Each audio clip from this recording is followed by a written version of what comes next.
प्रभु यीशु मसीह के जलाली और मधुर नाम में सभी भाई बहनों को मेरी तरफ से जय मसीह की। आइए हम वचन की ओर चलते हैं और वचन के साथ साथ मैं आपको एक बात और बताना चाहती हूँ। लास्ट प्रार्थना आपके लिए की जाती है, आपके छुटकारे के लिए, हीलिंग डिलीवरेंस के लिए। इस प्रार्थना को जरूर सुने ताकि आपके बंधन टूट सके और वचन जो आपको दिया जाता है इस वचन के ऊपर मनन करें, विश्वास करें। जो आपको सिखाया जाता है वो आप सीखें और औरों को भी सिखाने की कोशिश करें ताकि आपका जो जीवन है प्रभु के साथ और मजबूत हो जाए, आपका रिश्ता प्रभु के साथ बढ़ जाए और प्रभु के भेदों को आप ले सके, प्रभु के आशीष को आप ले सके। आइए हम वचन की ओर चलते हैं। वचन हम पढ़ेंगे मत्ती की इंजील उसकी 14 बाब से हम 28 ऐत को पढ़ेंगे। तो वहां लिखा है, पतरस ने उसको उत्तर दिया, हे प्रभु, यदि तू ही है तो मुझे अपने पास पानी पर चलकर आने की आज्ञा दे। उसने कहा, आ। तब पतरस नाव पर से उतरकर यीशु के पास आने को पानी पर चलने लगा, पर हवा को देखकर डर गया और जब डूबने लगा तो चिल्लाकर कहा, हे प्रभु, मुझे बचा। यीशु ने तुरंत हाथ बढ़ाकर उसे थाम लिया और उससे कहा, हे अल्पविश्वासी, तूने क्यों संदेह किया। हालेलुया। जब प्रभु यीशु मसीह प्रार्थना करके आ रहे थे, अपने जो रात को ज्यादा प्रार्थना करते थे प्रभु यीशु मसीह, और जब चौथे पैर में वो प्रार्थना करके आ रहे थे तब चेले प्रभु के साथ नहीं थे। तब चेले वो समंदर में थे, एक किश्ती में थे।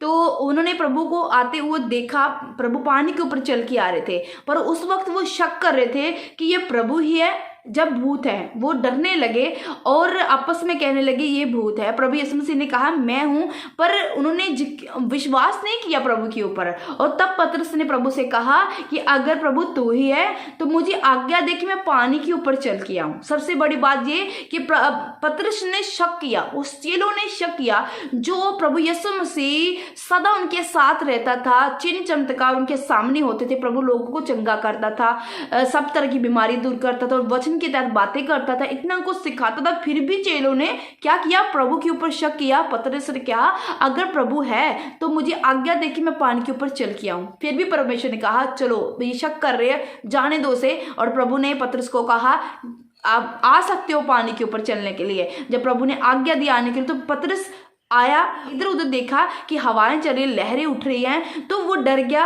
और डूबने लगा। फिर वो आवाज लगाता है, प्रभु मुझे बचा, प्रभु मुझे बचवा। तो परमेश्वर ने ऐसा क्यों कहा, ए अल्पविश्वासियों, तूने विश्वास ना किया। ऐसा क्यों प्रभु ने बोला, ए अल्पविश्वासी, तूने क्यों संदेह किया। इसका मतलब प्रभु जानते थे कि इन्होंने संदेह किया है, मुझ पर शक किया है। पतरस ने पहले भी शक किया जब वो कहता कि अगर तू प्रभु का बेटा है तो मुझे बोल पानी के ऊपर चल के आऊं।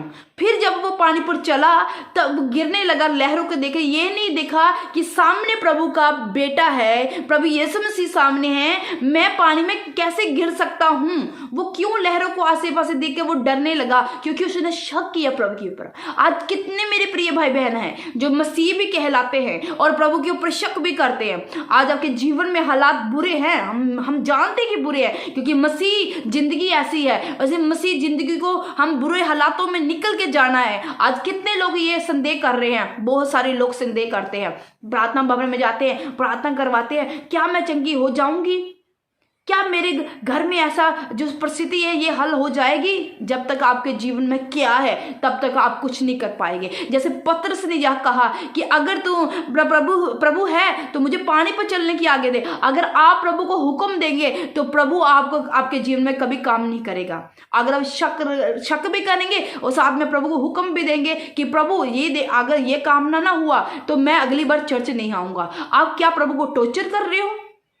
वो जो मसीह जिसने धरती आकाश को बनाया, जिसे हमें बनाया, उसे आप टॉर्चर कर रहे हो। प्रभु ने फिर आखिर में कह दिया उनको, हे अल्पविश्वासी, तूने क्यों संदेह किया। हालेलुया। प्रभु जानते थे कि ये शक कर रहे हैं। आज प्रभु आपको जानते हैं। अगर आप शक कर रहे हो तो प्रभु आपको जानता है कि आप शक कर रहे हो। आपकी कमजोरी को जानता है, चाहे आप लाख छुपा ले अपनी कमजोरी को, पर मेरा पिता वो आपकी कमजोरी को जानता है कि आप शक करते हो। भवन में भी जाते हो, प्रार्थना भी करवाते हो, आप रखा लो अपने सिरों पे हाथ, अलग अलग पास्टर से आप प्रार्थना करवा लो, सिरों पर हाथ रखा लो, तब तक आपके मसले हल नहीं होंगे जब तक आप शक करना नहीं छोड़ेंगे। जब तक आप पूरे डेडिकेट अपने आप को परमेश्वर के हाथों में नहीं कर देंगे, पूरी तरह समर्पित अपने आप को प्रभु के आगे नहीं कर दोगे, चाहे आप दुख तकलीफों में भी प्रभु के साथ वफादार रहते हो, ये जांचने की जरूरत है मेरे प्रिय भाई बहनों। आज परखने की जरूरत है अपने आप को कि क्या हम दुखों में, तकलीफों में, कर्जे में, बीमारी में भी प्रभु के साथ वफादार हैं। अगर वफादार हैं तो एक हाथ प्रभु के दास का अगर आपके ऊपर आ जाएगा तो आप हील हो जाएंगे, आप चंगे हो जाएंगे। सिर्फ एक हाथ, सिर्फ एक बार फोन पर की गई वो प्रार्थना आपके जीवन में बड़ा फल लेके आएगी। अगर आपके मन में शक नहीं है, अगर आप बिना शक से प्रभु के पीछे चलते दौड़ लगाते हैं, चाहे आप चंगे हो या ना हो, अगर आपके मन में शक नहीं है, अगर वफादार है, तो एक फोन का करने से ही आपके मसले हल हो जाएंगे। हालेलुया। आइए हम लास्ट प्रार्थना में चलते हैं। मेरा विश्वास आज की प्रार्थना के द्वारा आप अपनी हीलिंग और डिलीवरेंस पाएगा। अगर आप शक नहीं करते हैं, चाहे दुख तकलीफ में है, बीमारी में है, फिर भी यह कहते हैं कि प्रभु हम वफादार रहेंगे, हम तेरा पीछा नहीं छोड़ेंगे, तो प्रभु आज आपको छूने जा रहा है, आपको आजाद करने जा रहा है। अपनी आंखों को बंद करें मेरे साथ। Hallelujah, hallelujah, hallelujah, hallelujah, hallelujah, hallelujah.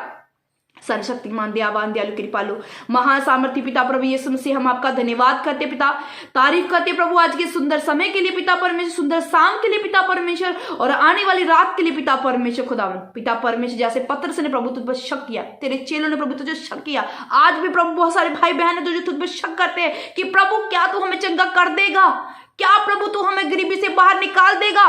पिता बहुत सारे लोग शक करते प्रभु, ये पत्र की तरह शक करने वाला ना बने पिता परमेश्वर खुदावन। ये आज वचन के द्वारा माने कि प्रभु हम शक नहीं करेंगे खुदावन, हम अल्प विश्वासी नहीं बनेंगे, हम संपूर्ण विश्वासी बन जाएंगे। पिता परमेश्वर तो आज इन्हें छूना प्रभु, आज आजाद करने में प्रार्थना करती हूँ प्रभु, तेरे आगे विनती करती हूँ, इन लोगों के लिए दुहाई लगाती हूँ पिता परमेश्वर, जो जितने दुखी बीमार देख रहे, जो पहली बार भी देख रहे पिता परमेश्वर खुदावन। पिता परमेश्वर आज बताना कि तेरा जलाली बड़ा हाथ कितने बड़े बड़े काम कर सकता है पिता परमेश्वर। इन्हें छूना मेरे सामर्थी परमेश्वर, आज इन्हें आजाद करना पिता परमेश्वर, आज इनकी हर घटी पूरी हो जाए प्रभु यीशु तेरे सामर्थ्य नाम में, हर बीमारी इनको छोड़ के जाती रहे प्रभु यीशु तेरे सामर्थ्य नाम में पिता परमेश्वर खुदावन। आज कोई दुख तकलीफ इसका हिस्सा ना रहे प्रभु यीशु तेरे सामर्थ्य नाम में, ये बढ़ते जाए प्रभु यीशु तेरे सामर्थ्य नाम में। मेरे सामर्थ्य परमेश्वर खुदा यीशु आजा, धन्यवाद करते प्रभु, धन्यवाद करते, धन्यवाद करते प्रभु हमारी प्रार्थना को सुनने के लिए, हमारी गुजारिशों को सुनने के लिए प्रभु मैं आपका धन्यवाद करती प्रभु। हे महिमामय परमेश्वर, मैं तेरा धन्यवाद करती खुदावन, मैं तेरा धन्यवाद करती खुदावन कि तूने मेरी प्रार्थना को सुन लिया खुदा यीशु आजा।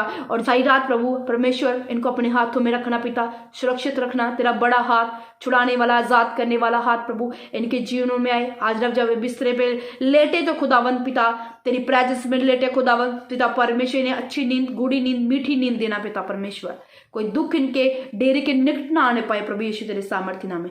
धन्यवाद करते हैं खुदा यीशु मसीह के पवित्र और बड़े नाम से हम मांगते हैं, आमीन, आमीन। जोर से बोलिए आमीन, हालेलुया। गुजारिश करती हूँ चैनल पे पहली बार आए हो, चैनल को सब्सक्राइब जरूर कर लेना।